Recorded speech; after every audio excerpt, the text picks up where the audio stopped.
Baik, bismillahirrahmanirrahim. Assalamualaikum warahmatullahi wabarakatuh.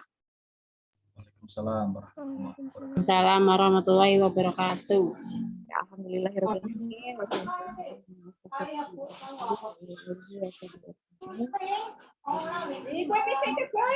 Bapak Fendi Fernando, dosen tamu kita pada hari ini, dan segenap seluruh mahasiswi.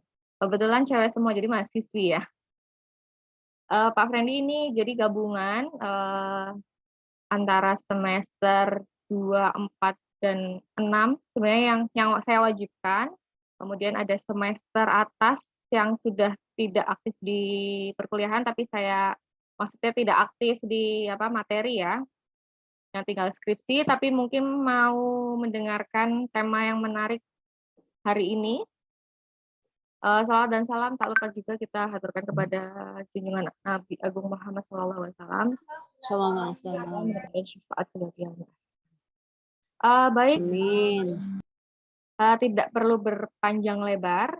Oh, ada dosen juga Pak Fendi, ini kebetulan baru hadir ya, saya baru lihat ada Bulan. Beliau juga mengampu mata kuliah fisik motorik. Jadi karena di tahun 2021-2022 ini kan ada pergantian kurikulum ya, MBKM. Jadi di semester ini memang ada mata kuliah fisik motorik 2, yang satu versi MBKM ya di semester 2. Nah, saya ngajar yang ngampu kurikulum lama. Kurikulum KKNI 2016 ini untuk semester 4. Jadi ada 2 dosen pengampu untuk mata kuliah yang sama, tapi pesertanya berbeda. Selamat datang Bu Wulan. Ya, Assalamualaikum. Gabung. Di sini sudah ada Pak Fendi juga. Jadi memang untuk hari ini alhamdulillah kita bisa mengundang Bapak Fendi. Dibilang jauh tapi dekat, dibilang dekat tapi jauh ya Pak.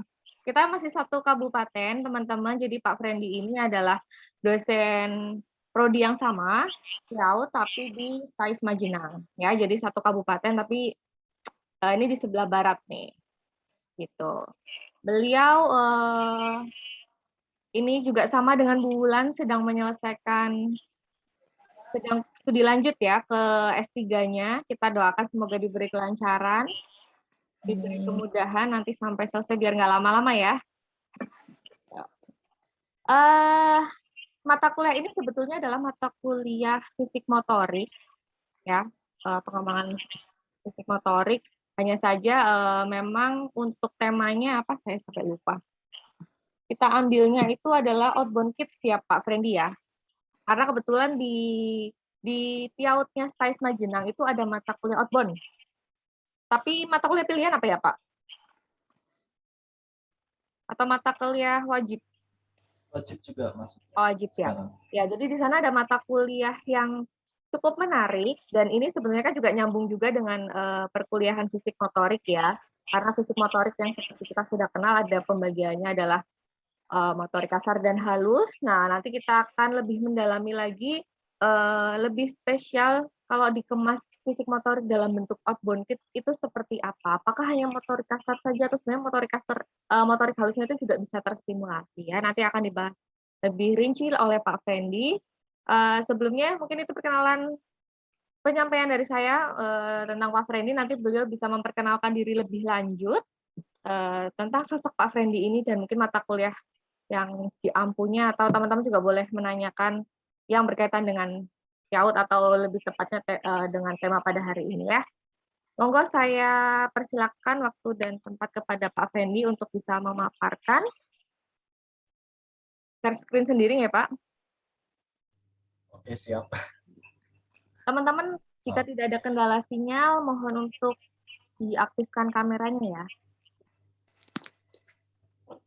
Monggo Pak Fendi. Baik, terima kasih waktunya Bu Ina. Assalamualaikum warahmatullahi wabarakatuh. Waalaikumsalam warahmatullahi wabarakatuh. Alhamdulillah, wala quwwata illa billah, amma ba'du. Yang terhormat Ibu Inayatul Latifah selaku Kaprodi PIAUD dari UNUGA Cilacap. Hadir juga di tengah-tengah kita Ibu Wulandari. Salam kenal Ibu. Salam kenal Bapak juga.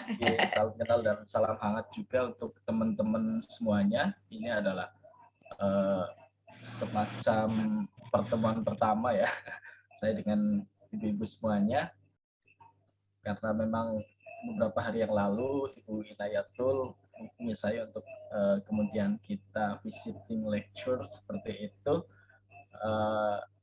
Saya disuruh mengampu mata kuliah atau materi tentang outbound kids ya. Jadi sebelumnya tadi sudah diperkenalkan oleh Bu Ina kalau saya itu sehari-harinya memang ngajar di STAIS Magelang, kebetulan memang masuknya juga prodi BIAUD itu sejak 2017 ya, sejak 2017. Tapi memang perlu Bapak Ibu ketahui, ini tidak ada bapaknya, tapi saya biasa ngomong Bapak Ibu, Mbak Ina ya, mohon maaf ya, nanti Ya. juga keceletot-celetot.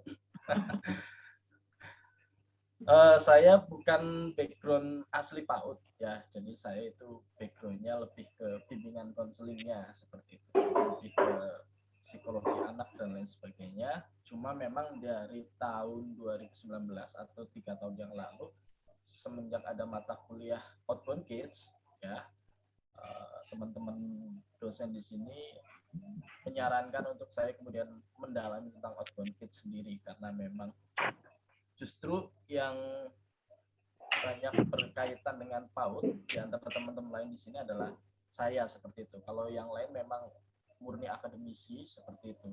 Nek saya akademisi dan setengah praktisi mungkin ya Mbak Ina ya, karena kita memang bergelut di bidang kepaudan itu sejak tahun 2018 bareng Bu Ina. Jadi kami sama-sama di asesor PAUD di ibu semuanya. Ini mungkin yang melatar belakangi saya kenapa akhirnya banyak terjun ke PAUD seperti itu. Walaupun memang background keilmuan saya tidak murni di PAUD-nya seperti itu. Tapi seiring dengan waktu, alhamdulillah melalui belajar dan terus belajar mempelajari PAUD dan sebagainya. Kemudian saya juga lebih banyak diundang isi parenting ternyata, walaupun belum berkeluarga seperti Bu Ina. Tapi yang namanya isi parenting itu bolak-balik PAUD itu meminta saya untuk isi parenting dan sebagainya. Itu adalah sedikit tentang gambaran kenapa akhirnya saya terjun ke bidang PAUD dan akhirnya kenapa saya mempelajari tentang outbound kids seperti itu. Oke, tanpa berpanjang lebar, saya coba share screen materi pada pagi hari ini. Nah.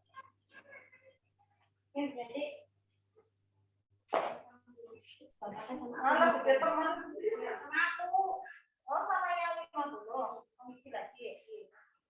Tapi 52 sama.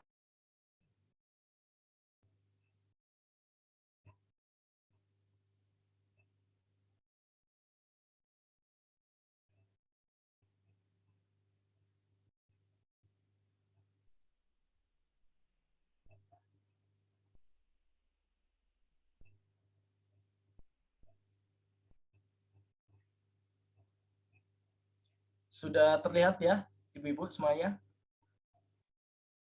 Ya, sudah. Oke. Jadi mohon maaf kalau saya tidak terlalu ramai seperti dosen-dosen ibu-ibu lainnya ya. Kalau misalnya awal perkuliahan ada speaking dan sebagainya, atau menyapa ibu dengan hai dan lain sebagainya, saya memang agak kaku untuk hal-hal yang seperti itu. Jadi monggo breakingnya di rumah masing-masing saja. Baik, outbound kids sebagai media pembelajaran anak usia dini ya. Kalau boleh saya tahu, mungkin teman-teman sudah sering mendengar kata outbound kids sendiri? Atau baru kali ini? Mbak Nur Halimah bisa menjawab, silakan. Kita berinteraksi ya.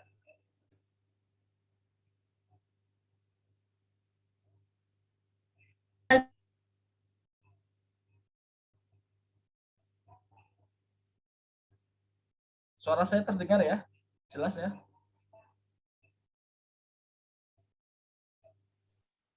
Kadang-kadang putus-putus apa di lingkungan di sini aja ya. Agak putus-putus di situ. Jelas Pak Frendi, cuma saya agak kecil aja mendengarnya.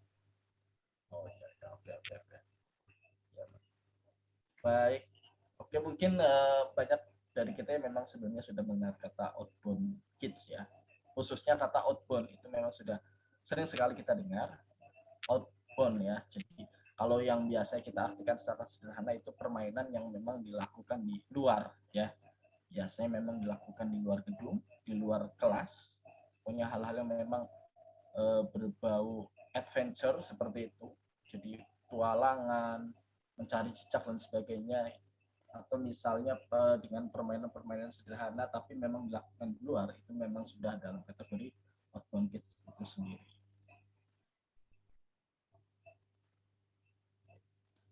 Jadi latar belakang pada akhirnya outbound kids ini menjadi sebuah materi atau menjadi sebuah media dalam pembelajaran anak usia dini, bahwasanya beberapa permasalahan atau problematika yang ada di Indonesia saat ini adalah pada umumnya pembelajaran di dalam kelas itu kebanyakan ya dari kita itu hanya mengemukakan satu konsep-konsep dalam satu materi misalnya ya. Bahkan di beberapa lembaga pendidikan atau satuan PAUD itu sendiri misalnya di RA atau di apa ya, itu masih banyak pembelajaran yang memang menggunakan komunikasinya satu arah ya. Satu arah itu maksudnya adalah gurunya itu sangat dominan untuk memberikan materi atau gurunya itu sangat dominan berkomunikasi. Jadi saking semangatnya, saking memang istilahnya apa ya, pokoknya sangat semangat seperti itu, akhirnya di setiap pembelajaran gurunya itu selalu mendominasi misalnya ya. Atau misalnya kalau yang kita sebut itu teaching directed ya, atau bisa juga teaching centered, di mana guru itu 90% itu aktif mengajar seperti itu.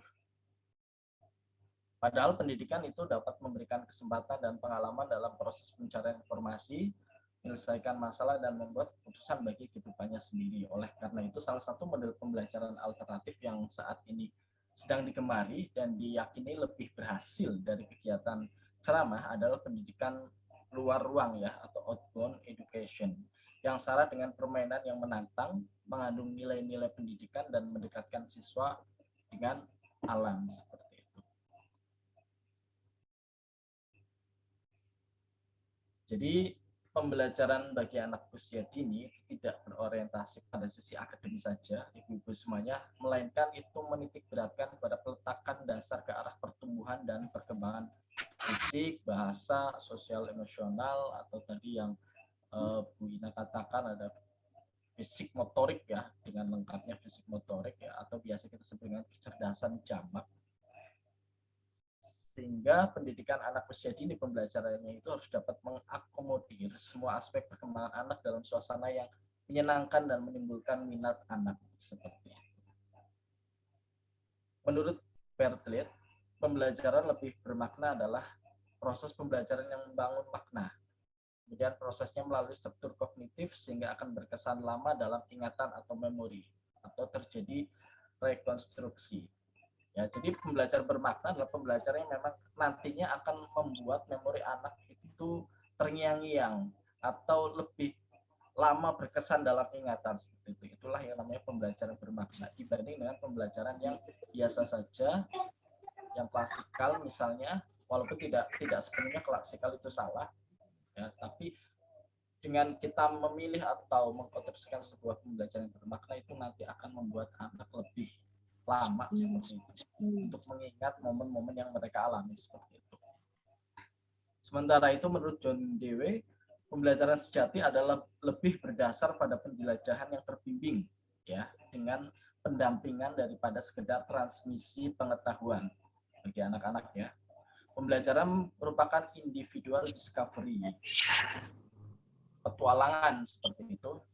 Hal tersebut senada dengan pendapat Burton bahwa learning is experience. Jadi pengalaman merupakan sumber dari pengetahuan, nilai, dan keterampilan. Pendidikan memberikan kesempatan dan pengalaman dalam proses pencarian informasi, menyelesaikan masalah, dan membuat keputusan bagi kehidupannya sendiri. Oke, sebelum masuk ke outbound, kita coba ingat-ingat kembali ya tentang model belajar dan pembelajaran. Model dapat diartikan sebagai satu pola yang digunakan dalam menyusun kurikulum, merancang dan menyampaikan materi, mengorganisasikan pembelajaran, dan memilih media dan metode dalam suatu kondisi pembelajaran. Belajar dapat didefinisikan sebagai proses di mana tingkah laku ditimbulkan atau diubah melalui latihan atau pengalaman. Dari tidak tahu menjadi tahu, dari belum pernah menjadi pernah, dari tidak bisa menjadi bisa, seperti itu. Itu namanya belajar. Kemudian pembelajaran adalah proses membuat orang belajar atau proses memanipulasi lingkungan untuk memberi kemudahan orang belajar. Jadi pembelajaran adalah proses dari belajar itu sendiri. Itulah kemudian di sini adalah pembelajaran ya, pembelajaran lebih banyak dipakai karena itu adalah satu prosesnya di mana dalam suatu pembelajaran memang seharusnya memberikan kemudahan orang dalam belajar. Jadi pembelajaran itu tidak melulu harus menegangkan, harus gurunya itu mendominasi dan lain sebagainya. Apalagi jika pembelajaran dengan mahasiswa seperti ini. Karena kalau pembelajaran dengan orang dewasa seperti ini, barangkali memang mahasiswa itu atau orang-orang yang kita ajari itu lebih paham dari kita sendiri. Ya, makanya sebenarnya kalau tugas dosen itu lebih kepada fasilitator, mediator, motivator dan sebagainya ketimbang selalu mengajar dan mengajar dengan kontekstual materi dan sebagainya. Karena sekarang dengan zaman 5.0 ya, apalagi zaman metaverse seperti nantinya itu pembelajaran-pembelajaran yang sifatnya materi atau kontekstual itu menjadi kurang efektif karena akan lebih banyak diberikan pengalaman-pengalaman seperti itu. Meskipun tentu materi-materi seperti ini, materi-materi dasar itu sangat penting ya untuk diberikan di semester-semester awal misalnya, sehingga memang kalau di Merdeka Belajar itu ya Bu Ina ya, kalau nggak salah di semester 6 ke sana itu mahasiswa itu sudah mulai monggo silakan mau belajar di mana dan sebagainya yang kemudian ditukar dengan SKS dan sebagainya. Kemudian tujuannya ke arah situ.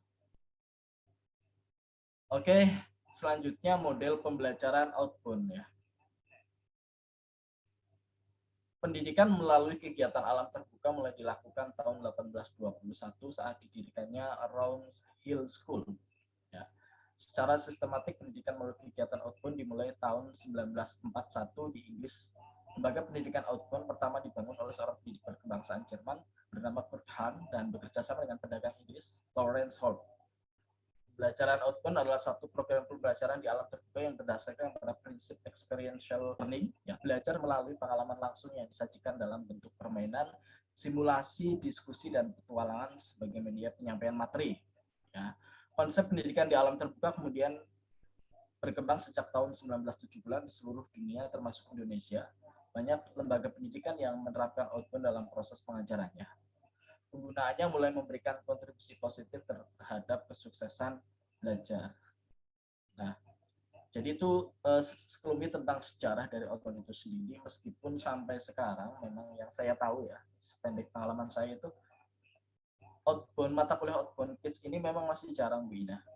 Ya, jadi saya sempat nanya juga ke Bu Dina di Unsri, itu juga outbound kids belum ada seperti itu. Tapi penelitian-penelitian tentang outbound itu sudah banyak ya, dan memang saya cari buku-bukunya juga yang spesifik tentang outbound kids itu memang masih sangat langka seperti itu. Jadi mungkin ini bisa jadi peluang bagi Bu Ina, Bu Bulan, dan teman-teman semua yang di situ untuk membuat satu modul atau buku ya tentang outbound kids itu sendiri, karena memang masih sangat jarang untuk outbound kids.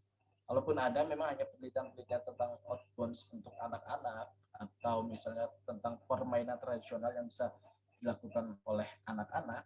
Seperti misalnya di tahun 2020 saya membuat sebuah artikel tentang bimbingan konseling, media bimbingan konseling bagi anak usia dini melalui permainan tradisional. Nah, itu ternyata memang ada banyak manfaat yang bisa dihasilkan dari permainan-permainan tradisional yang dilakukan di luar ruangan.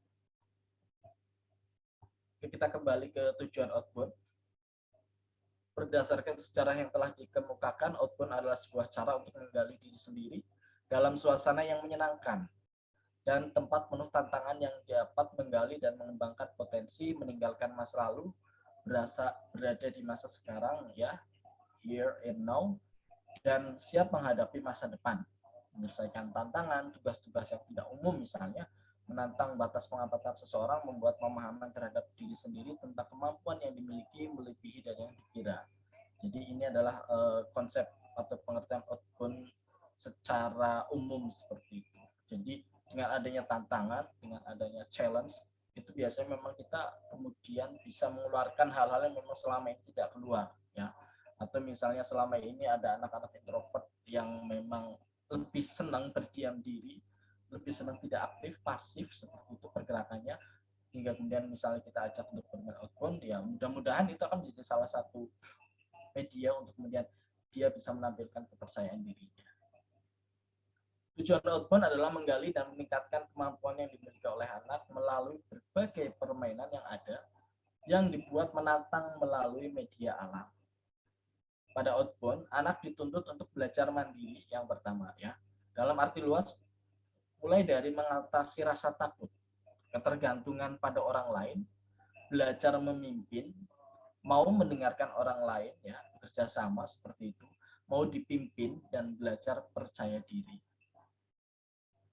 Kita saja misalnya kalau melakukan atau mengikuti satu lomba yang menantang seperti itu, maka kita akan lebih percaya diri, lebih senang, lebih bahagia, ya, dan lain sebagainya. Apalagi misalnya anak-anak yang memang dunianya adalah dunia bermain, dunia yang penuh tantangan, dunia istilahnya apa ya itu ya kalau dalam anak usia dini, pokoknya dunia mencari seperti itu lah. Stephen Habit mengatakan ada 7 keterampilan untuk hidup, yakni leadership, life skill, learn to hold self-confidence, self-awareness, skill communication, management skill, and teamwork. Ya. Dari kegiatan kreativitas itu dilakukan melalui proses pengamatan, interpretasi, rekayasa, dan eksperimen yang dilakukan berdasarkan learning by doing, yang berarti anak akan lebih banyak memiliki kesempatan untuk menggali kemampuan dirinya sendiri dengan mengalami sendiri, ya, discovery learning, sehingga anak mendapatkan pengalaman untuk pembelajaran dirinya sendiri. Jadi dengan mengalami, dengan mereka anak terlibat langsung, maka itu akan lebih banyak mendapatkan pengalaman secara langsung ketimbang kita cerita ini itu dan sebagainya. Ketimbang kita terlalu banyak ceramah ini itu dan sebagainya, bagi anak itu akan lebih senang ketika dia mengalami pengalaman itu secara langsung, dan tugas kita adalah memfasilitasi itu.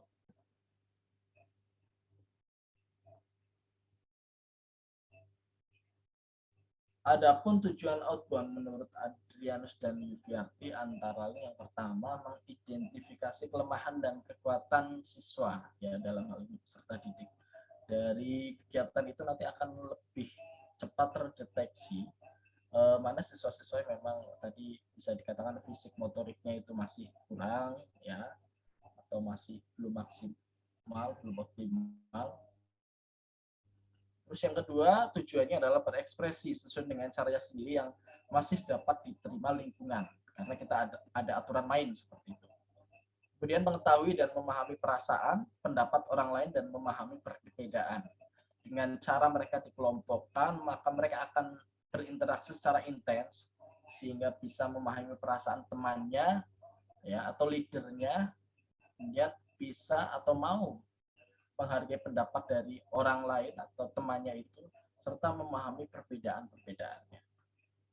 Yang keempat, membangkitkan semangat dan motivasi untuk terus terlibat dalam kegiatan-kegiatan. Hampir di setiap kegiatan yang sifatnya challenging, menantang, ya, apalagi ada hadiahnya misalnya dalam outbound itu, maka motivasi dan semangat anak itu luar biasa.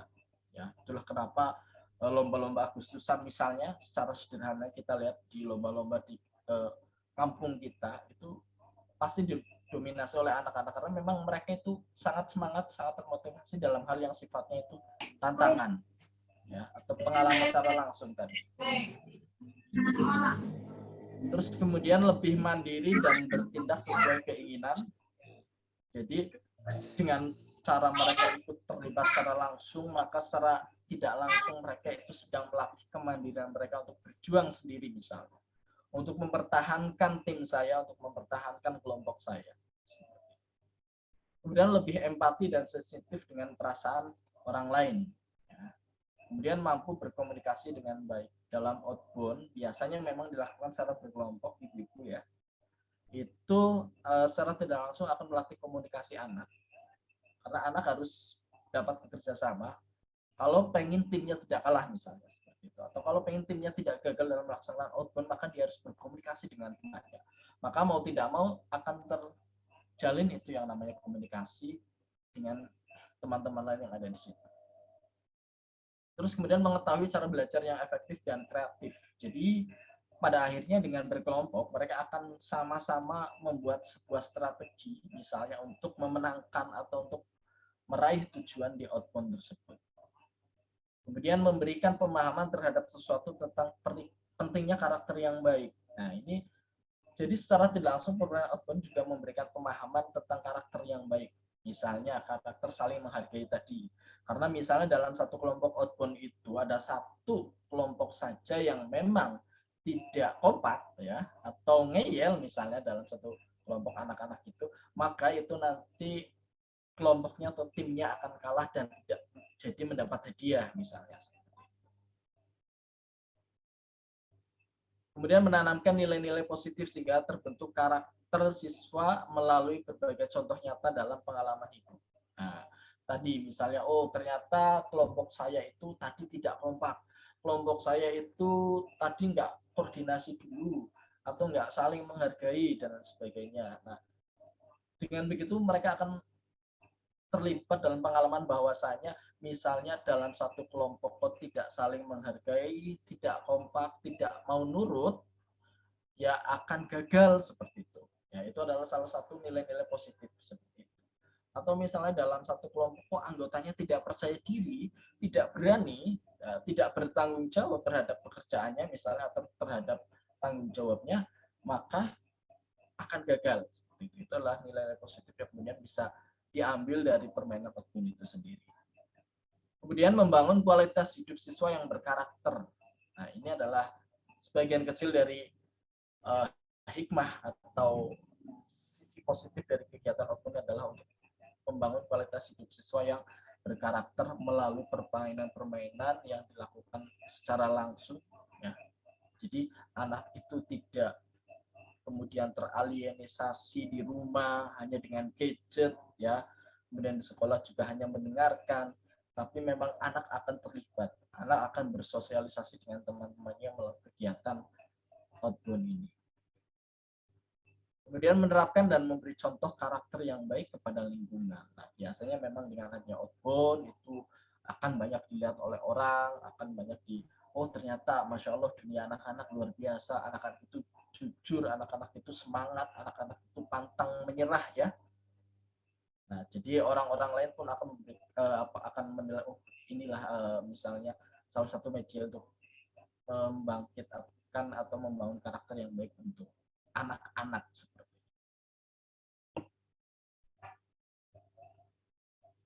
Oke, kita kembali ke tadi pentingnya outbound kan salah satunya adalah experiential learning ya, jadi pembelajaran yang sifatnya itu pengalaman langsung. Jadi siklus proses pembelajaran dengan pengalaman langsung dalam outbound menurut David Kolb yang pertama adalah experience ya. Jadi mereka itu setelah mendapatkan pengalaman dari sebuah pembelajaran, yang kedua mereka itu akan share ya, reaction, observation, publicity.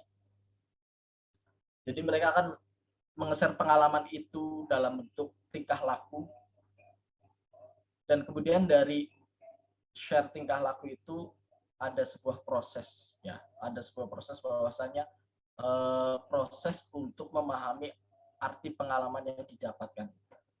Oh ternyata dengan kegiatan yang tadi saya lakukan secara langsung, saya ini orangnya memang nggak mau bergaul ya misalnya, atau saya ini orangnya memang pemalu ya, kenapa tadi tim saya kalah itu bisa jadi karena saya itu memang pemalu ya, atau oh tadi kenapa tim itu berhasil ternyata memang karena semangatnya luar biasa dan sebagainya.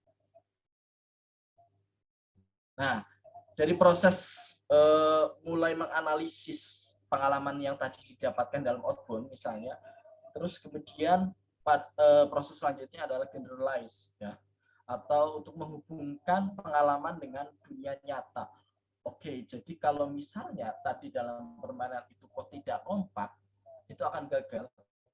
Berarti memang betul ya, kalau dalam satu misalnya hubungan sosial kemasyarakatan kok kita, atau dalam kelas atau dalam organisasi sekolah kok kita nggak kompak dengan yang lain, maka akan terjadi kegagalan atau kisruhan. Nah, misalnya kayak gitu.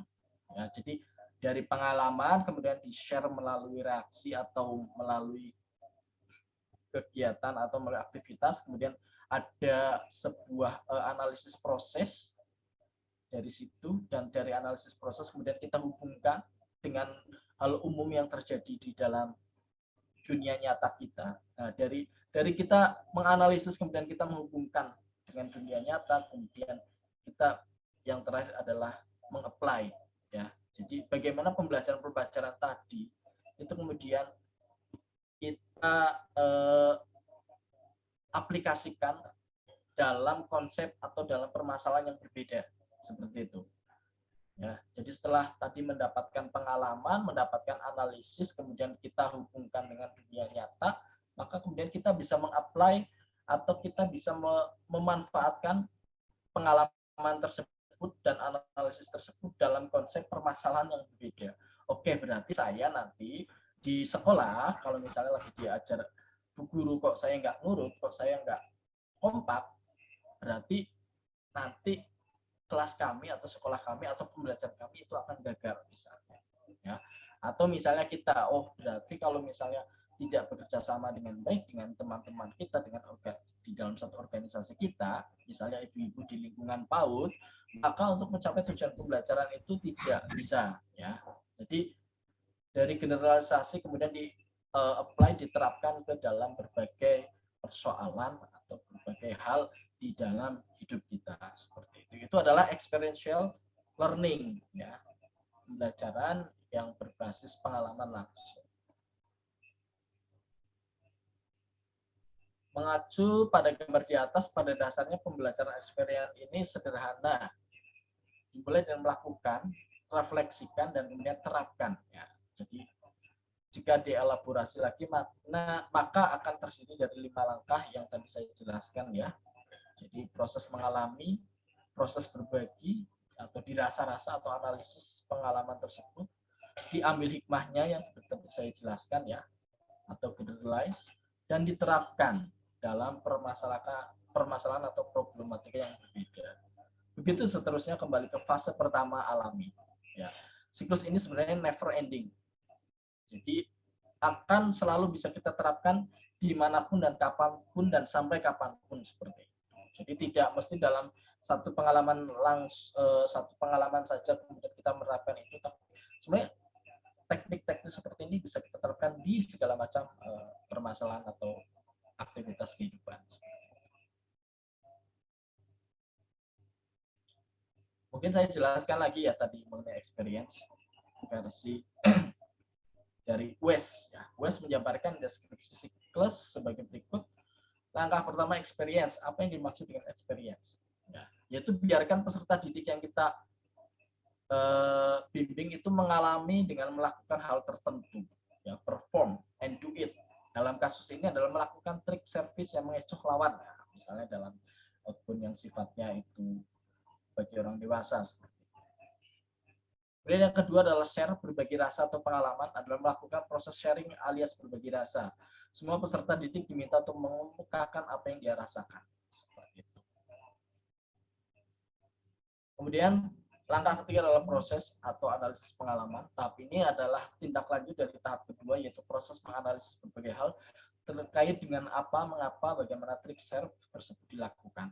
Ya. Keempat adalah generalize, atau menghubungkan pengalaman dengan situasi senyatanya pada dunia nyata. Tadi juga sudah saya jelaskan. Dan langkah kelima adalah apply, penerapan terhadap situasi yang serupa atau level yang lebih tinggi.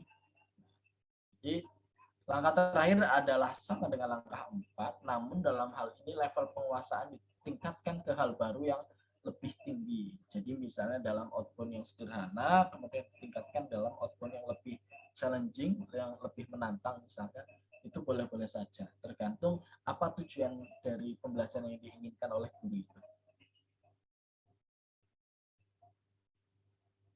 Selanjutnya, outbound memiliki beberapa jenis kegiatan, antara lain melalui tutorial high impact, ya, kegiatan yang membutuhkan sarana pada ketinggian. Misalnya, kalau yang sering kita lihat atau kita lakukan zaman dulu, mungkin zaman masih muda, zaman masih mahasiswa, ya, saya dan Bina misalnya, itu misalnya dengan outbound yang sifatnya itu ekstrim, ya, misalnya flying fox, Elvis Bridge, dan lain-lain, ya.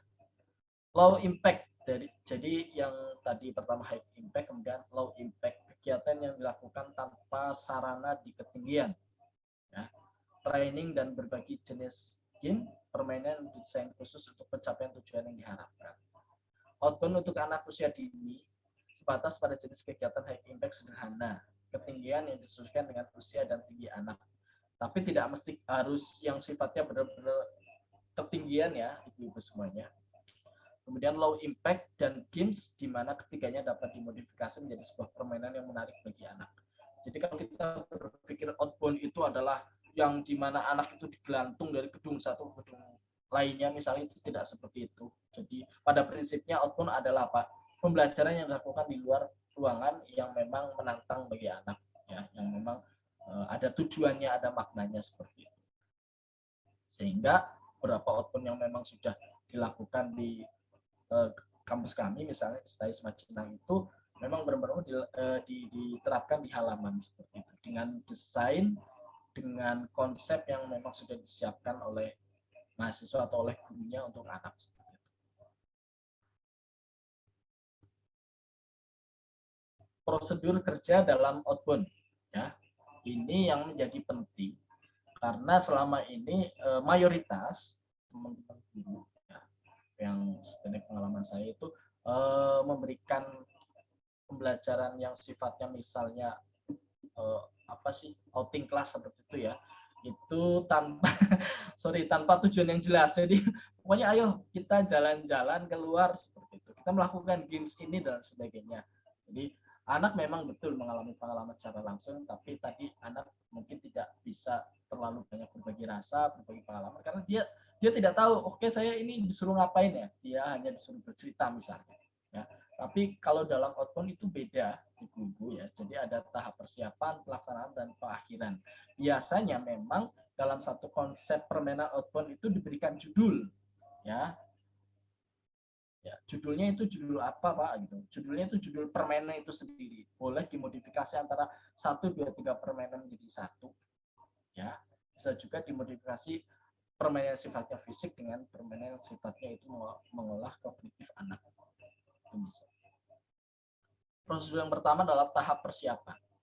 Guru menentukan bentuk kegiatan atau materi yang akan dilaksanakan.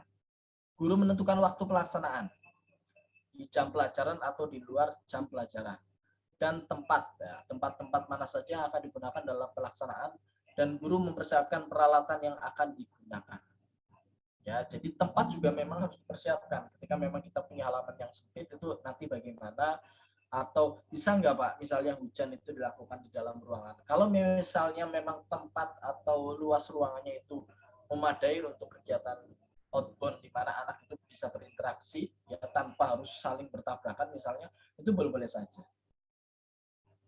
Terus yang kedua, tahap pelaksanaan. Guru membagi anak dalam kelompok dan guru menjelaskan tentang tugas dan aturan main. Nah, ini yang beda tadi, ya, dengan kegiatan-kegiatan outing kelas misalnya, adalah di sini guru memberikan membagi anak itu menjadi sebuah kelompok. Misalnya satu kelompok itu 4 sampai 5 orang, itu boleh saja, tergantung nanti jumlahnya ada berapa. Dan yang paling penting adalah guru itu memberikan aturan main kepada anak. Jadi permainan itu ada aturan mainnya. Misalnya nanti pertama seperti apa, tidak boleh seperti apa, nanti reward and punishment-nya itu seperti apa, itu harus dijelaskan terlebih dahulu kepada anak. Biasanya memang harus diulang beberapa kali, ya, karena kita menghadapi anak-anak yang memang masih baru belajar. Jadi harus ditegaskan beberapa kali kepada anak supaya mereka mantap untuk melaksanakan, untuk kemudian dalam tanda kutip untuk bertanding seperti itu. Itu harus dilaksanakan dulu aturan mainnya. Kalau tidak seperti apa? Kalau tidak ya maka tujuan dari outbound, materi outbound yang akan kita harapkan itu nanti tidak bisa tercapai.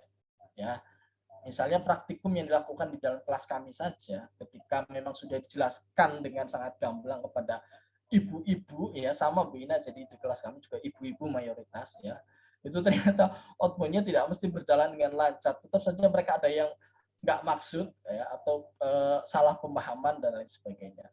Tetapi yang saya lihat adalah mereka mengalami pengalaman langsung yang memang merefresh sekali bagi teman-teman seperti itu dalam melaksanakan outbound ini.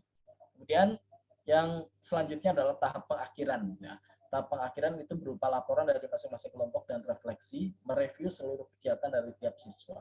Jadi biasanya laporan ini bentuknya adalah guru ya itu menanyai atau bertanya kepada anak didik, tadi dapat pengalaman apa saja, senang atau enggak dan sebagainya. Kemudian ditanya juga, jadi misalnya jadi malu-malu atau enggak, atau jadi merasa lemah atau enggak misalnya, dan sebagainya. Pokoknya pengalaman-pengalaman positif yang mereka dapatkan biasa sih memang seputar saya senang, tapi tadi misalnya ada yang tidak kompak dan sebagainya. Dan itu secara tidak langsung sebenarnya mereka sedang membahas permasalahan atau sedang mencoba memecahkan permasalahan dari problematika yang misalnya tadi mereka alami. Biasanya memang dari kelompok-kelompok yang kalah. Nah, kalau kelompok menang, kami kompak, guru, kami senang dan sebagainya. Nanti ditanyai. Jadi tidak boleh tidak ditanya. Jadi dalam setiap sesi outbound, setiap sesi akhir itu harus ditanya pengalaman-pengalaman mereka seperti itu. Oke, ini ya, jadi tadi prosedur kerja dalam outbound. Terus kemudian pentingnya model pembelajaran outbound. Ya. Pentingnya model pembelajaran outbound adalah dalam program tersebut anak akan secara aktif dilibatkan dalam seluruh kegiatan yang dilakukan. Dengan konsep interaksi antara anak dan alam melalui kegiatan simulasi di alam terbuka, hal tersebut diyakini dapat memberikan suasana yang kondusif untuk membentuk sikap, cara berpikir, serta persepsi yang kreatif dan positif dari setiap siswa, guna membentuk jiwa kepemimpinan, kebersamaan, keterbukaan, toleransi, dan kepekaan yang mendalam, yang pada harapannya akan mampu memberikan semangat, inisiatif, dan pola pemberdayaan baru dalam satu sekolah. Jadi karena ini outbound sudah pasti itu akan meningkatkan kemampuan fisik motorik anak ya, baik motorik halus maupun motorik kasarnya. Tapi yang diharapkan adalah lebih dari itu, yaitu tadi anak itu dapat berpikir kreatif serta dapat positif lah seperti itu, dapat mengeluarkan energi positifnya untuk membentuk jiwa kepemimpinan, kebersamaan, keterbukaan, toleransi, dan kepekaan yang mendalam. Dan ini secara tidak langsung tanpa kita ajari, karena anak tadi mengalami pengalaman langsung, mereka itu akan berpikir sendiri, mereka akan kemudian punya konstruksi dalam pemikirannya sendiri bahwasanya oh ternyata memang dalam kehidupan bersosialisasi atau kehidupan sosial itu kita harus saling menghargai, kita harus kompak, karena kalau tidak saling menghargai maka menjadi tidak kompak, kalau tidak kompak maka tujuan kita nantinya akan misalnya akan gagal seperti itu. Oke, kesimpulan ya Bina ya, biar tidak terlalu lama-lama. Jadi model pembelajaran adalah kerangka konseptual yang melukiskan prosedur yang sistematis dalam mengorganisasikan pengalaman belajar untuk mencapai tujuan belajar tertentu. Belajar pada anak usia dini pada dasarnya adalah bermain ya. Jadi bermain sambil belajar ya, bukan belajar sambil bermain. Kadang kita masih belum bisa menentukan itu Bu Ina. Jadi kalau belajar sambil bermain maka akan lebih dominan belajarnya. Tapi kalau bermain sambil belajar memang harus dominan bermainnya, tapi permainan yang bermakna atau permainan yang ada pembelajarannya. Seperti itu. Sesuai dengan karakteristik anak usia dini yang sifat atau yang bersifat aktif dalam melakukan berbagai eksplorasi terhadap lingkungannya, maka aktivitas bermain merupakan bagian dari proses pembelajaran. Model pembelajaran outbound adalah outbound merupakan salah satu model pembelajaran yang tepat untuk pendidikan anak usia dini. Outbound menggunakan alam sebagai medianya, di mana experiential learning sebagai metode yang digunakan. Adapun bentuk kegiatannya berupa permainan yang memberikan tantangan pada anak, sehingga anak berupaya untuk terus berusaha menggali dan mengembangkan potensi-potensi yang ada pada dirinya atau yang dimilikinya.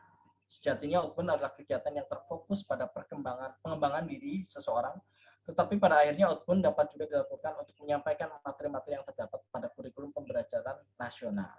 Ya, misalnya pada nilai agama, moral itu juga bisa diselip-selipkan dalam outbound itu. Kemudian pentingnya model pembelajaran outbound adalah anak akan mampu mengembangkan potensi diri baik secara individu atau personal development maupun dalam kelompok atau tim development dengan mengemukakan interaksi dalam bentuk komunikasi yang efektif, manajemen konflik, kompetisi, kepemimpinan, manajemen resiko, dan pengambilan keputusan serta inisiatif. Jadi memang harus pinter-pinternya kita ya mengolah pembelajaran, teknik, media dan sebagainya dalam misalnya dalam memancing anak itu untuk bisa memecahkan masalah atau manajemen risiko. Ya, karena apa? Karena nantinya di dunia nyata hal itu akan lebih banyak dialami oleh anak ketimbang materinya itu sendiri. Ya, jadi misalnya makanya kalau pembelajaran di luar negeri itu tidak akan banyak materi, tapi satu konsep-konsep pancingan dari gurunya untuk anak itu dapat memecahkan masalah. Sehingga dari kecil itu anak sudah terkonstruksi cara berpikirnya bagaimana memecahkan masalah satu dengan masalah lainnya melalui pola-pola yang sama yang diberikan oleh gurunya di sekolah, kemudian diterapkan tadi ya, diterapkan di rumah, diterapkan dalam kehidupan sosialnya. Jadi lebih banyak seperti itu. Lebih banyak diajari untuk mengantri, lebih banyak diajari untuk bersabar, timbang misalnya materi-materi calistung dan sebagainya. Kalau di Indonesia memang belum sampai terencana seperti itu. Jadi masih berpikir bahwasanya prestasi ya nilai, prestasi ya bisa maca, bisa ngitung kayak gitu. Tapi tidak kepada karakteristik anak, tidak kemudian pada kecerdasan anak dalam memecahkan masalah dan sebagainya. Oke, terima kasih. Mungkin itu ya, tidak panjang lebar. Nanti kita akan sharing saja berbagi pengalaman. Barangkali ibu-ibu semuanya ada di sini atau dari Buka Prodi itu punya pengalaman tertentu. Kita sharing saja karena tidak mesti saya menguasai hal ini seperti itu. Mungkin di kenyataan lapangan ibu-ibu guru lebih banyak menemui masalah atau persoalan yang memang sifatnya itu bisa diterapkan. Oke, silakan Bu Ina, waktu saya kembalikan. Baik, terima kasih banyak untuk pemaparannya dari Pak Ferendi. Ya, jadi menarik sekali ya outbound kids. Memang di materi kita memang belum pernah ada nih Pak. Jadi memang ini adalah materi yang betul-betul baru untuk teman-teman ya. Baik teman-teman yang di semester bawah maupun sampai yang semester ini kebetulan ada beberapa semester atas juga yang bergabung. Ini memang belum pernah kami sampaikan ke teman-teman mahasiswa ya. Jadi cukup menarik ya materinya bahwa memang pembelajaran itu sudah kami sampaikan juga berulang kalau di PAUD itu memang terintegrasi ya, walaupun kayaknya bungkusnya nih outbound, wah ini fisik motorik banget gitu ya. Cuma memang ternyata walaupun outbound tidak hanya menstimulasi fisiknya saja ya Pak Fendi ya, tapi tadi sudah disampaikan juga banyak hal yang memang sebetulnya terstimulasi di sini, nggak hanya fisik ya. Seperti tadi belajar antri, kemudian ada teamwork ya, kerjasama gimana kalau misalnya memang outbound-nya ini dibentuk dalam sebuah tim, kan anak-anak juga akan belajar bagaimana untuk bersosialisasi, bekerja samanya ya. Kemudian di situ ada banyak yang tadi sudah disampaikan. Mungkin langsung saja untuk tanya jawab ya, mungkin biar lebih interaktif. Karena dari tadi kan dengerin, nah ini mungkin ada pertanyaan yang memang ingin diajukan ke Pak Fendi. Boleh, ini tadi saya sudah di kolom chat tapi belum ada. Mungkin mau menyampaikan langsung. Silakan. Dari semester, ini karena mata kuliahnya saya dulu ya, mungkin dari semesternya saya dulu ya. Semester saya ini aksi semester 4 mungkin ada. Bu Latifah, Mbak Iva. Disampaikan langsung saja nggak apa-apa. Saya Bu. Ya, silakan perkenalkan, kemudian apa pertanyaannya ya. Kenalkan, nama saya Iva Refli Hanita dari semester 4. Izin bertanya Bapak, untuk pelaksanaannya sendiri, kegiatan outbound, apakah ada hal-hal yang perlu diperhatikan khususnya dalam tahap persiapan itu kan sebelum pelaksanaan pasti ada persiapan yang harus disesuaikan dengan anak-anak nih. Apakah selain tempat ada hal-hal yang lain yang perlu diperhatikan? Terima kasih.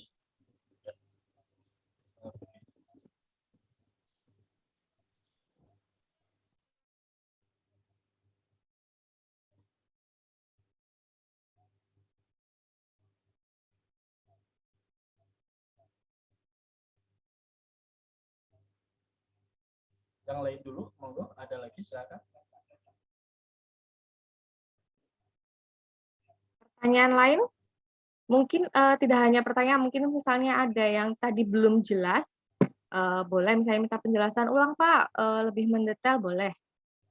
Silakan. Dari semester 4 dulu, Pak. Nggak harus Ibu, silakan. Perkenalkan, nama saya Rima. Saya Mbak Nur Halimah, mohon maaf, suaranya putus-putus, mungkin bisa di-off-kan kamera dulu, nanti dibuka lagi kalau sudah menyampaikan pertanyaan. Nah ya. Iya, Bu. Perkenalkan, nama saya Nur Halimah, izin bertanya. Apa saja kegiatan Outbound Kids? Apa saja contoh kegiatan Outbound Kids? Iya, contohnya. Ya, contoh Outbound Kids. Terima kasih, Pak. Iya. Oke, mungkin satu penanya lagi dulu sebelum dijawab Pak Fendi. Bu Pur tadi mau bertanya? Oke, Bu. Ya, silakan Bu Pur. Assalamualaikum warahmatullahi wabarakatuh. Waalaikumsalam. Ya, akan memberikan pertanyaan kepada Pak Fendi. Yang pertama, apakah outbound kids itu sama pengertiannya dengan pelaksanaan sekolah alam? Seperti itu. Terus yang kedua, apakah kelebihan dan kekurangan pembelajaran outbound kids itu sendiri? Terima kasih, Bu. Wassalamualaikum warahmatullahi wabarakatuh.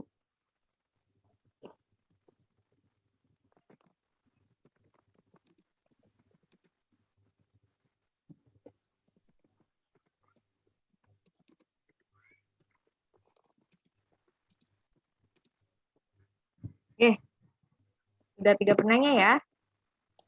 Monggo Pak Fendi.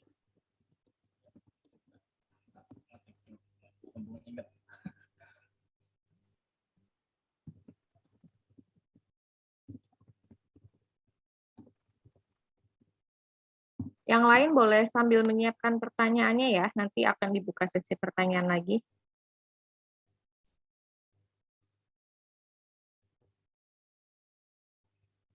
Atau mungkin yang sedang menyusun skripsi, nah minta tips-tips terkait tema ini juga boleh misalnya. Silakan sambil dipersiapkan. Monggo Pak Fendi. Oke, coba saya jawab ya. Nanti Bu Ina itu Mohon maaf bisa Pak Fendi, bisa dikencengin sedikit nggak ya suaranya? Sebentar. Cek. Masih kecil ya? Apa tempat saya aja nih?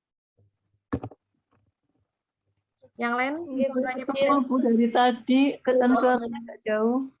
Suaranya agak jauh Pak Fendi. Oh, dari Jelas, tadi Pak, kecil Bu ya? Ina? Jelas, Padahal Pak? udah pakai ini ya? Jelas di sini. Jelas dari bulan, jelas. Makasih bulan. Sinyalnya paling oke berarti. Oke, monggo dilanjut Pak Fendi. Oke. Tadi pertanyaan pertama, sebentar. Tadi mana pertanyaannya? Hal-hal yang perlu diperhatikan ya dalam outbound kids ini. Jadi saya tidak akan terlalu kontekstual menurut teori siapa, tapi karena memang tidak sempat buka teori-teori ini. Tapi memang hal yang pertama harus dipersiapkan, terutama dalam pembelajaran outbound kids yang nanti akan disampaikan untuk anak atau akan diberikan untuk anak. Sekali lagi ini untuk anak. Jadi yang pertama adalah usia anak itu berapa misalnya ya. Jadi dengan kita tahu usia anak misalnya apakah dia 3 sampai 4 tahun atau 5 sampai 6 tahun ya Bu Ina beserta jumlah peserta didik dan tanda tangan guru. Nah, kita akan tahu dengan usia anak yang misalnya 45, 56 itu itu nanti akan bisa nggak kira-kira kalau diberikan ini, seperti itu ya, bisa nggak kalau ditantang untuk melakukan ini. Nah, anak-anak misalnya terdengar ya Bu Ina ya? Oke, takutnya Dengar, cuma kecil. coba sebentar tak copot. Kalau ini gimana? Coba lagi, Pak. Sebentar ya.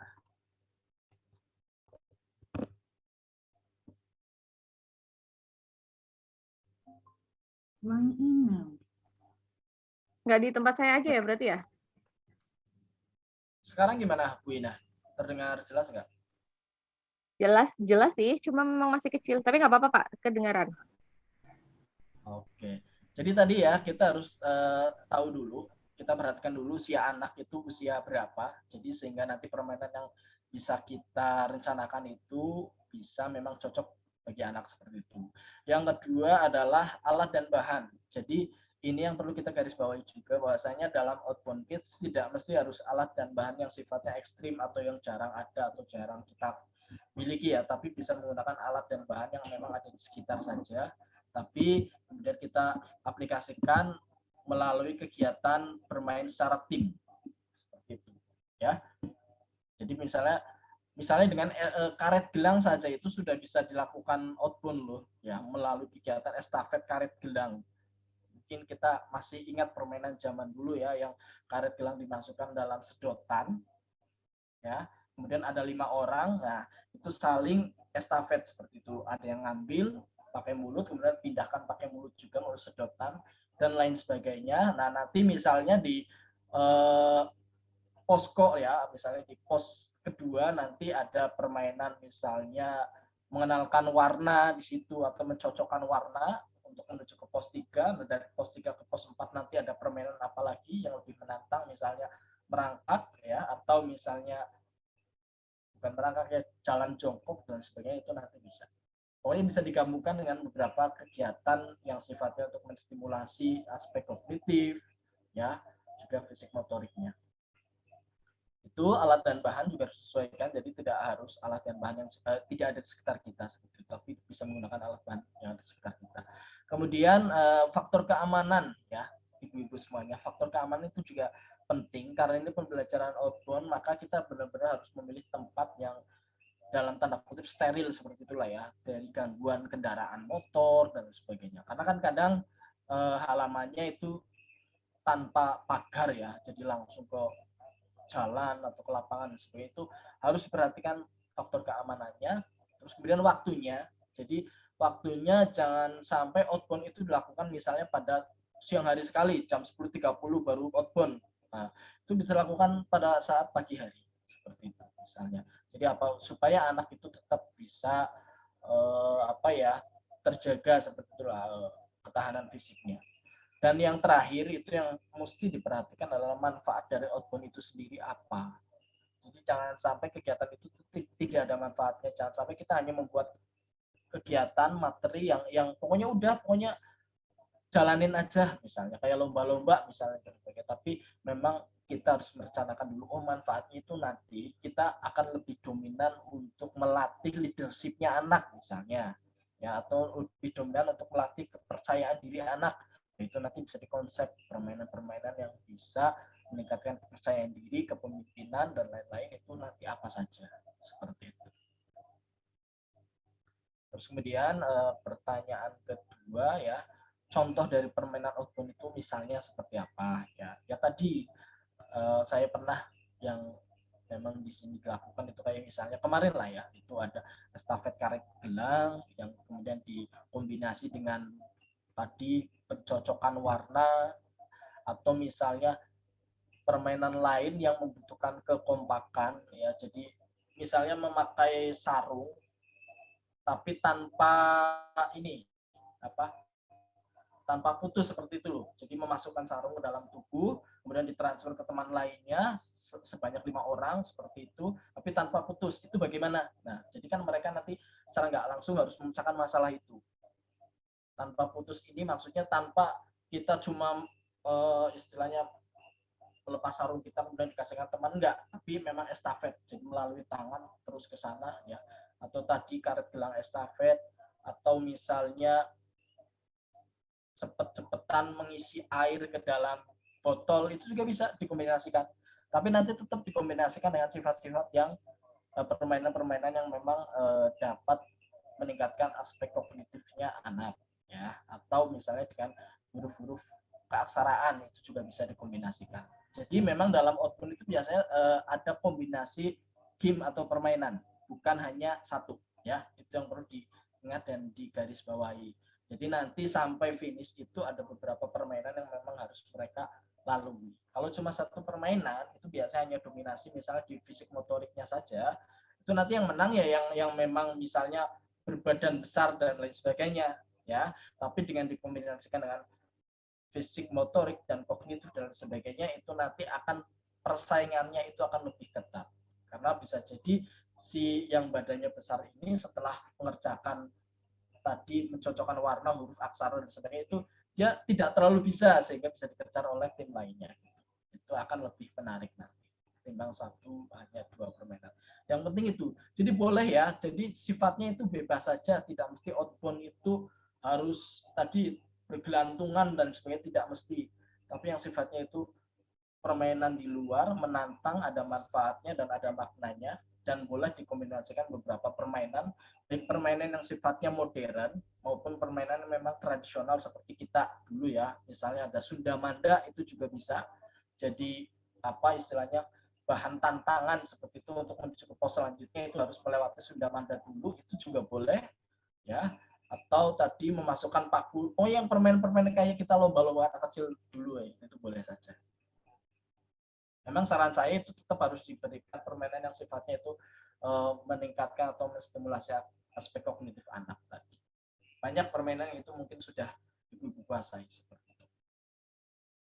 Terus kemudian apakah konsep outbound itu hampir sama dengan sekolah alam?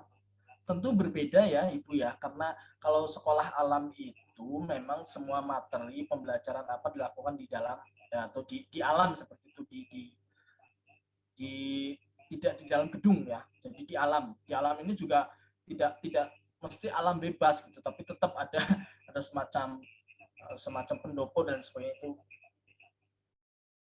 sekolah alam. Nah, kalau outbound ini memang hanya berbasis permainan game sesaat saja, jadi tidak setiap waktu ada di alam seperti itu. Apakah nanti bisa dilakukan di dalam gedung? Boleh saja kalau misalnya gedungnya itu memenuhi kayak gitu ya. Terus kemudian apa kelebihan dan kekurangan outbound kids tadi ya? Kelebihannya itu anak akan terlibat secara langsung melalui pengalaman langsung. Ini yang perlu digarisbawahi oleh teman-teman semua. Dengan anak itu mendapatkan pengalaman secara langsung, maka memori dalam otaknya itu akan lebih terkenang ketimbang yang hanya teori-teori saja atau ceramah-ceramah saja. Ya, kita saja itu akan lebih banyak atau akan lebih dominan mengingat hal-hal yang sifatnya dulu kita alami secara langsung. Bermain dulu kita sangat ingat kita main apa saja dan sebagainya ya. Tapi belajar kita belum tentu ingat dulu kita belajar apa saja. Itu bedanya permainan yang sifatnya secara langsung dan tidak langsung. Ya, itu kelebihannya seperti itu. Jadi dapat meningkatkan berbagai macam hal yang tidak perlu kita terapi satu-satu seperti itu loh ya. Jadi kan kadang kita tuh bingung, dari sekian anak ada 5 anak yang memang pendiam sekali dan sebagainya. Mungkin kita kurang banyak melibatkan dia dalam satu kegiatan atau aktivitas. Mungkin dengan cara adanya outbound ini nanti secara tidak langsung ya, walaupun tidak nyuruh, tapi dia juga akan tergerak karena teman-temannya ikut, karena dia merasa tertantang ya. Jadi makanya tadi saya bilang kalau dalam outbound sebaiknya memang dalam merencanakan itu kita kayak memberikan semacam reward juga, jadi buat penyemangat anak ya. Jadi nanti yang menang dapat bingkisan dan sebagainya. Jadi kalau di sini ternyata ketika saya mengajar itu pun, saya kalau pas mengajar outbound itu sering juga dapat snack, makanan kecil dan sebagainya yang memang disediakan oleh mahasiswa ya untuk menantang teman-temannya praktek outbound ya. Jadi mahasiswa ini kan kelompok ini misalnya hari ini presentasi tentang outbound, tentang tadi misalnya estafet karet. Nah, dia sudah menyiapkan hadiahnya, dia sudah menyiapkan segala macam peralatan dan alat bahannya, sehingga teman-teman itu ternyata semangat sekali. Walaupun ibu-ibu, tapi tetap saat ditantang untuk melakukan outbound, semangatnya luar biasa. Semangat untuk menangnya luar biasa, walaupun cuma dapat misalnya permen saja itu kayaknya udah senang banget. Apalagi anak-anak seperti itu. Oke, itu tadi beberapa kelebihan dari outbound. Kekurangannya tentu saja banyak ya. Kekurangan yang pertama adalah memerlukan waktu yang relatif banyak, jadi tidak singkat Ibu. Ya. Jadi tidak singkat, biasanya ya sampai 1 jaman gitu. Ya, kalau permainan biasanya kan hanya sekitar 5-10 menit. Nah, kalau outbound ini karena ada tantangan, ada aturan main, ada hal-hal yang perlu dilewati dan dilalui, dan ada pengalaman yang harus diceritakan, maka membutuhkan waktu yang relatif lebih banyak. Makanya biasanya memang harus dikonsep dulu ini untuk hari apa ya. Kayak kemarin misalnya teman-teman yang PPL, teman-teman PIAUT yang PPL di sini memang silakan buat outbound di hari-hari yang khusus. Seperti misalnya di weekend, Jumat atau Sabtu seperti itu, buat outbound sehari itu untuk outbound kayak gitu. Nah, itu akan lebih menyenangkan bagi anak seperti itu. Ketimbang hanya outing kelas jalan-jalan ke sawah, boleh sesekali, tapi dengan outbound ini akan lebih banyak manfaat yang dirasakan untuk anak. Ya. Tadi yang pertama kekurangannya adalah waktunya, itu cenderung lebih banyak. Yang kedua adalah alat dan bahan yang mesti disediakan. Meskipun ibu guru ini sering ya, hampir setiap hari pasti menyediakan alat dan bahan pada hari itu ya, tapi memang pada outbound kan tadi butuh peralatan khusus yang didesain untuk membuat satu permainan ya. Butuh mempersiapkan alat dan bahan yang tadinya mungkin tidak ada, kemudian kita bikin, kita buat. Jadi alat dan bahan itu juga memang spesial seperti itu. Jadi bisa menjadi kekurangan, bisa menjadi kelebihan ya. Kelebihannya nanti guru kan bisa lebih banyak berkreasi. Terus kemudian kekurangannya adalah manajemen resiko yang dilakukan pada saat outbound itu akan jauh lebih banyak ketimbang pembelajaran di kelas biasa. Karena apa? Karena dengan outbound anak ini kan benar-benar mengeksplorasi dirinya. Yang namanya anak-anak kadang kalau sudah sangat semangat, dia tuh nggak tahu kanan kirinya dan sebagainya, atau karena untuk mengejar kemenangan dia akan lari atau jalan sekenceng-kencengnya dan sebagainya. Nah, sehingga mungkin terjadi insiden yang tidak diinginkan atau apa. Nah, itu jadi memang salah satu kekurangan outbound adalah resikonya itu jauh lebih besar ketimbang pembelajaran biasa. Makanya tadi perlu adanya aturan main yang jelas, perlu adanya persiapan yang matang, terutama persiapan tadi usia, alat dan bahan, serta tempatnya, apakah memang itu aman atau tidak, itu juga perlu diperhatikan untuk meminimalisir resiko yang akan terjadi seperti itu. Bu Ina yang dapat saya sampaikan. Mungkin ada lagi, silakan teman-teman yang mau diskusi. Ya. Terima kasih untuk jawabannya. Pak Freddy. Ya, silakan. Siapa yang bersuara? Silakan jika ada pertanyaan atau mau disampaikan lagi. Bu Latifah tadi ada? Ibu. Silakan. Putus-putus ya. Terdengar kok, Bu. Bu Rohani loh. Iya, Bu. Putus-putus.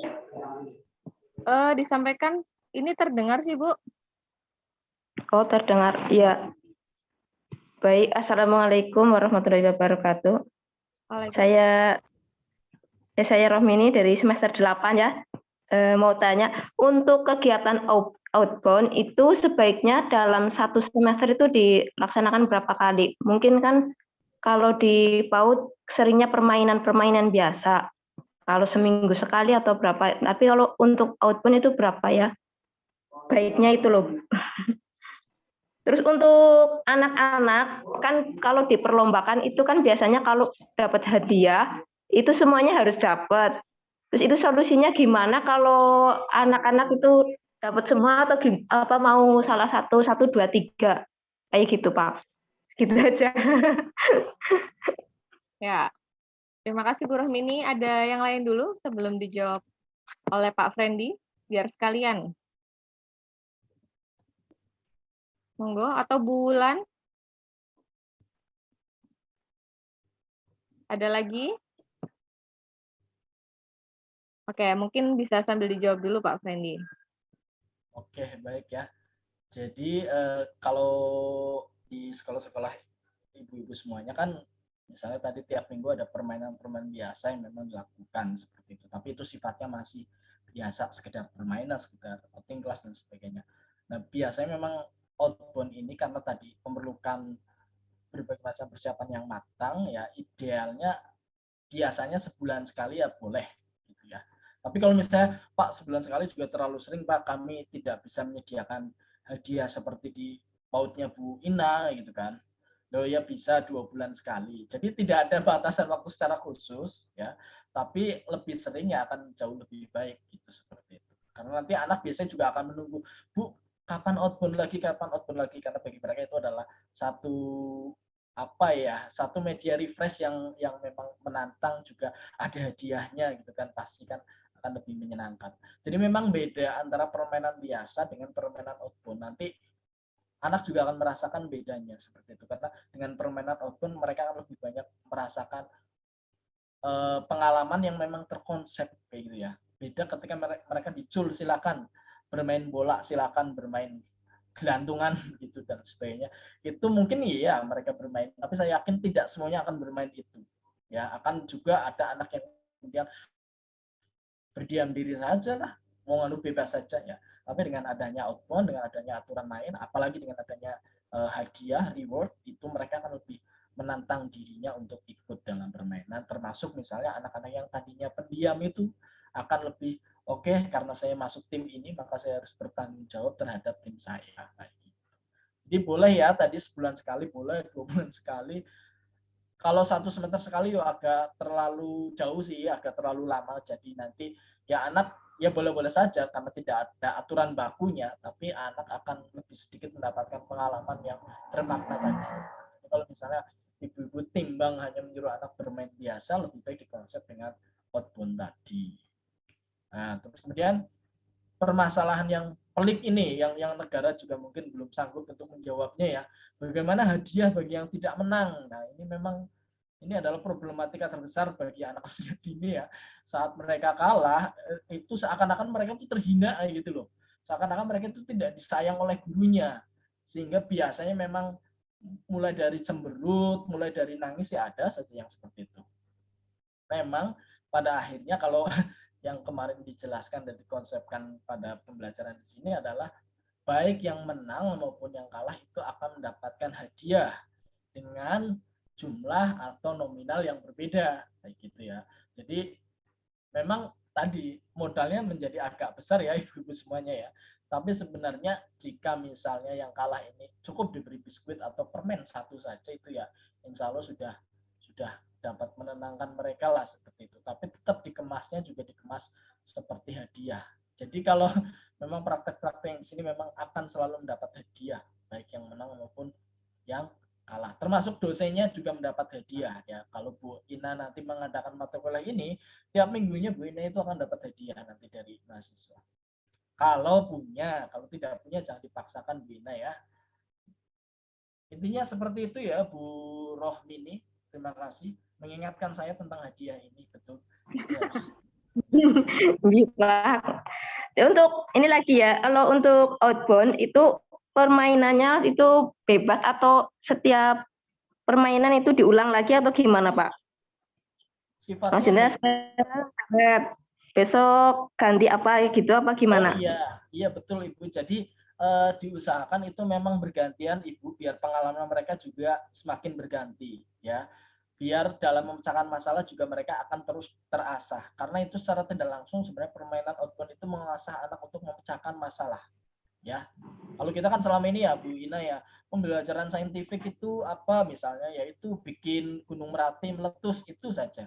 Ya, itu menjadi andalan misalnya. Padahal dalam outbound itu juga kalau kita bisa menjelaskan dan bisa diteliti lebih lanjut, di situ banyak sekali kegiatan-kegiatan yang menstimulasi anak dalam memecahkan masalah. Jadi sebaiknya memang lebih variatif ya Ibu Rohmini ya dalam memberikan tantangan atau sifat permainan terhadap anak. Misalnya tadi melalui hal yang ringan-ringan dulu awalnya, tadi estafet saja gitu.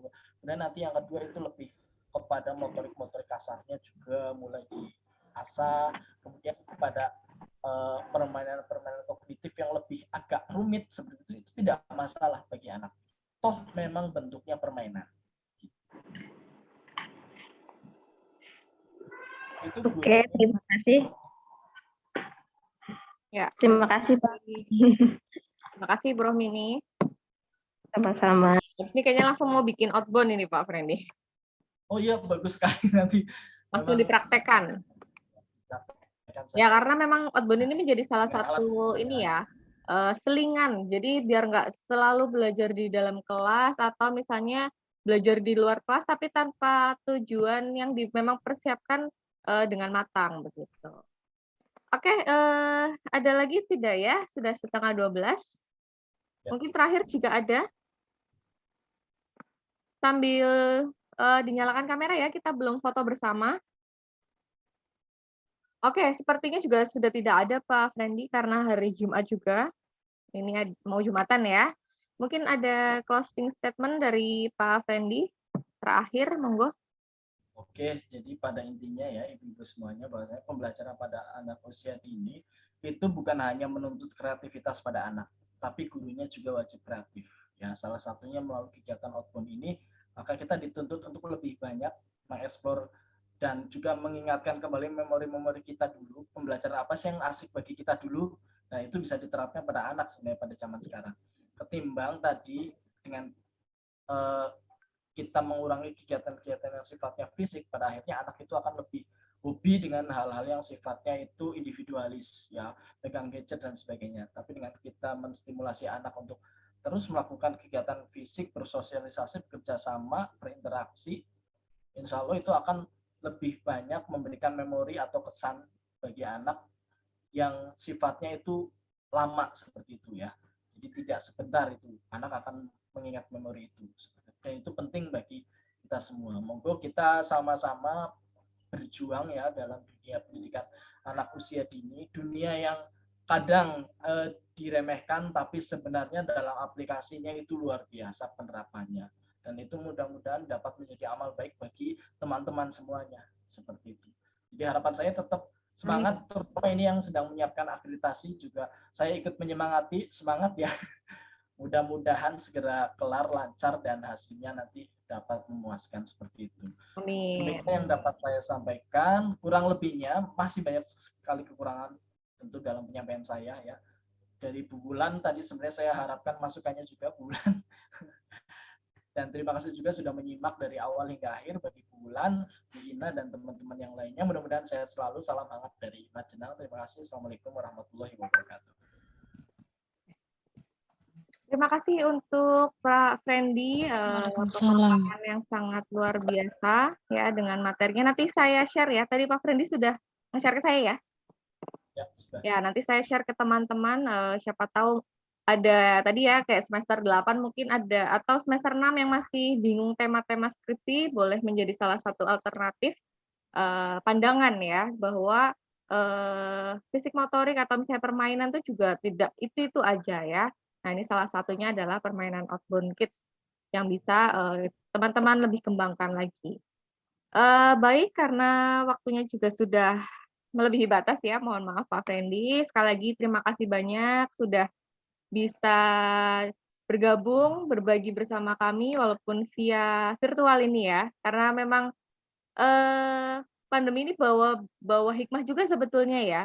Kalau misalnya tidak pandemi mungkin ngadain program ini nggak jadi-jadi, misalnya jauh jarak atau seperti apa ya, dengan berbagai alasan.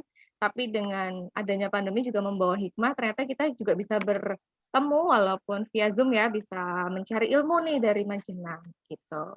Mungkin lain kali bisa ya Pak dengan tema-tema yang lain ya. Boleh. Berbagi dengan tema-tema yang lain. Terima kasih juga untuk seluruh mahasiswa, ini belum semuanya sebetulnya, karena memang mungkin ada kendala dan kesibukan satu dan lain hal, jadi tidak bisa semuanya Pak Frendy, mohon maaf. Tapi terima kasih untuk yang sudah bergabung, semoga ilmu yang diberikan oleh Pak Frendy bermanfaat, ya, bisa kita terapkan juga di lembaga masing-masing. Terima kasih Bu Wulan yang sudah membersamai kami. Tadi juga ada beberapa dosen Pak Frendy sempat hadir, ada yang Bapak juga, cuma mungkin Jumatan jadi sudah keluar dulu. Mungkin untuk hari ini, untuk program visiting lecturer yang perdana ini, terima kasih ya. Nanti kita semoga ada program-program dengan dosen-dosen lain dan Pak Friendly bisa mengisi dengan tema-tema yang lain. Mari kita tutup bersama dengan bacaan hamdalah. Alhamdulillahirrabbilalamin. Saya akhiri. Wassalamualaikum warahmatullahi wabarakatuh. Oh iya, fotonya belum ya? Lupa kan. Kita foto bersama dulu Pak Friendly, mohon maaf sebelum Jumatan. Monggo yang belum on kamera. Silakan on kamera. Oke, saya hitung dulu ya. Senyumnya mana ini? Belum pada senyum. 1, 2, 3. Sebentar ya. Kayak apa lagi?